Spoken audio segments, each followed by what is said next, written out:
The Detroit Pistons to look into drafting Justin Jackson out of North Carolina for the 12th pick.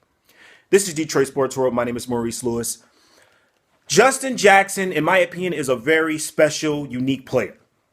He's really long. He's 6'8", with a 6'11" wingspan. And he does one thing that the Detroit Pistons need that they lacked in, and that's shooting. He led the Tar Heels in three-point shooting. He even set the record as a Tar Heel for North Carolina for 105 three-point shots made in a season. That's a huge accomplishment. Huge. And that's something that the Detroit Pistons need is shooting. And you know what?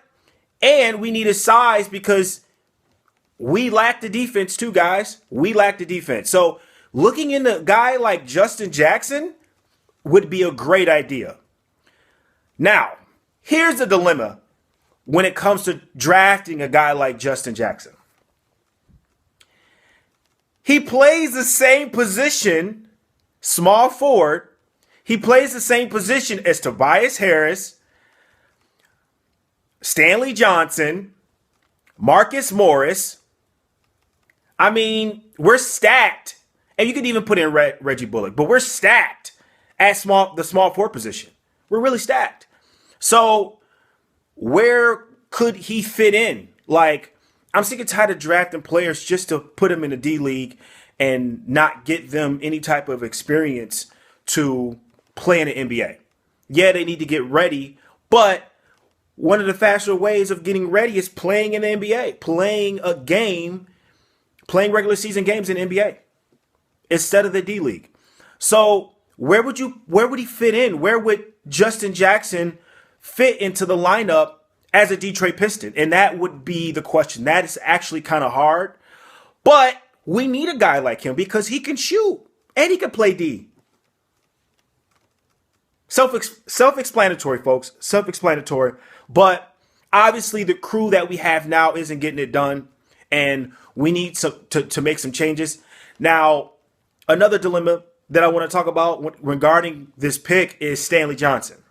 Now, if you draft a guy like Justin Jackson, you're pretty much saying you're giving up on Stanley Johnson, and that's not really the case. Actually, Stanley Johnson has actually proven that he could play the two as well.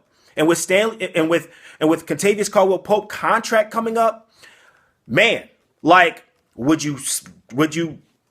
Kentavious Caldwell-Pope is due for $100 million. He's due for it. Would the Detroit Pistons pay that man that money, or find a way where they can maybe trade Kentavious Caldwell-Pope, or I would hate to say let him go for nothing, but obviously we need that spot filled. And losing Kentavious Caldwell-Pope is huge because he's one of the best two-way players in the game. We know that. So it's kind of hard. It's really hard dealing with these type of situations. You don't want to let somebody go, but at the same time, you need to be prepared to fill that spot. But also you need to be prepared in trying to bring and fix what needs to be done for the Detroit Pistons. And that's shooting and defense, guys. Shooting and defense. And that's something that Justin Jackson brings. So if I'm a Detroit Piston, if I'm in the GM, or if I'm the president, or if I'm in that office of trying to make decisions, I would consider Justin Jackson for the 12th pick if he's available. This is Detroit Sports World. My name is Maurice Lewis. You can follow me on all social medias, Facebook, Twitter, Instagram, you name it. Let me know what you think. I'm out.